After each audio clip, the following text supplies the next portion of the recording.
Eu converso agora com o professor Aurélio Vander Bastos. É sempre uma honra tê-lo aqui conosco. O concurso agradece antecipadamente pela entrevista. Muito obrigado. Como vai, professor? Olha, Beto, estou muito bem. Saudade, já há algum tempo que eu não me encontrava aqui com você, com as pessoas que têm te ajudado e colaborado na divulgação desse seu trabalho. O professor Aurélio também é procurador federal, ligado à Advocacia da União, antigo procurador autárquico. O que faz um procurador autárquico? Nós, na verdade, trabalhamos em 3 faixas, né? Essa faixa da advocacia própria, digamos assim, da defesa dos interesses da fazenda pública, a advocacia própria dos interesses das autarquias, né, e fundações, e a advocacia, digamos assim, da União propriamente dita, que originou-se das antigas consultorias jurídicas dos ministérios. E a tua especialidade foi ser advogado de uma grande autarquia que é o Instituto Nacional da Propriedade Industrial. Marcas e patentes. Explica para a gente rapidamente de que se trata. O período dos anos 70, 90 não foi de grande sucesso na área de patentes e transferência de tecnologia.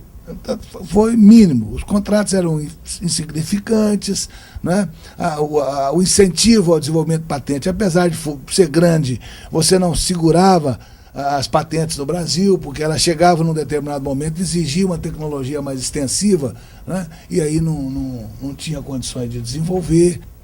No fundo, né, o que cresceu muito no Brasil foi o fenômeno das marcas, né? E daí nasceu, é claro, essas marcas, de certa maneira, comprometidas com marcas internacionais, e que inviabilizou significativamente nos anos 90 a entrada das novas tecnologias no Brasil. Então, por exemplo, te dar um exemplo.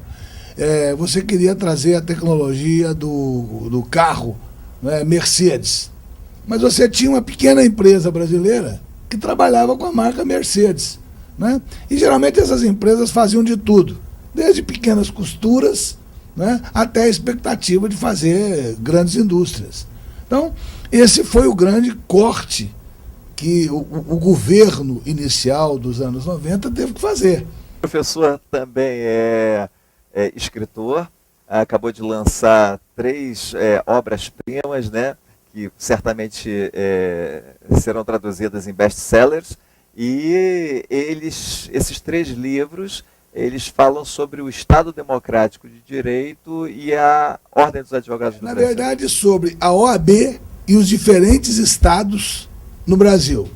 Qual é a tua visão sobre a prova de ordem? É um mal necessário ou não é? Não, eu acho, vou começar o seguinte, ela é um bem necessário, não é um mal necessário, é um bem necessário. Eu vou lhe dizer por quê, né? Eu não fui e não fiz exame de ordem. Eu estou te perguntando isso porque muita gente considera a prova de ordem inconstitucional. Você é um constitucionalista, eu estou vendo que você anda sempre aqui com a Constituição no bolso, né?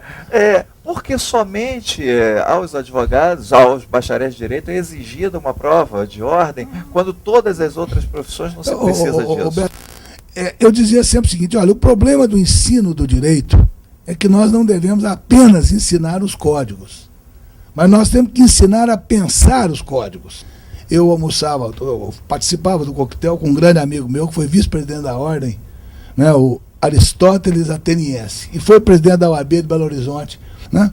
Então, eu estou conversando com ele e falo, Aurélio, olha, eu estou terminando agora o prefácio de um livro e eu começo falando aquela frase sua, que a gente não deve ensinar apenas o código, mas a pensar o código. Só que eu cheguei a uma trágica conclusão. Logo que eu comecei o prefácio. Falei, mas qual é a trágica conclusão, Aristóteles? Ele fala para mim assim, hoje em dia, o aluno não sabe nem o código. Um aluno que forma no curso de Direito, ele aprende vários direitos. Vários direitos. Mas acontece o seguinte, que o Estado, ele precisa do aluno que conhece um tipo de direito. Então, o exame de ordem, ele tem esse papel. Certo? É uma forma de trazer o indivíduo para as estruturas ou os conformes, como diria, os conformes da estrutura da advocacia. Assim como o concurso público é uma forma de você trazer o indivíduo para dentro do Estado, conforme as estruturas do Estado. Você pode me perguntar, mas você concorda com isso, Aurélio? Foi por isso que você lutou a tua vida toda? Eu diria, não, não foi por isso, não é? Mas, lamentavelmente, né, esse é o caminho que nós tomamos. Pela entrevista, Concurso na TV volta já.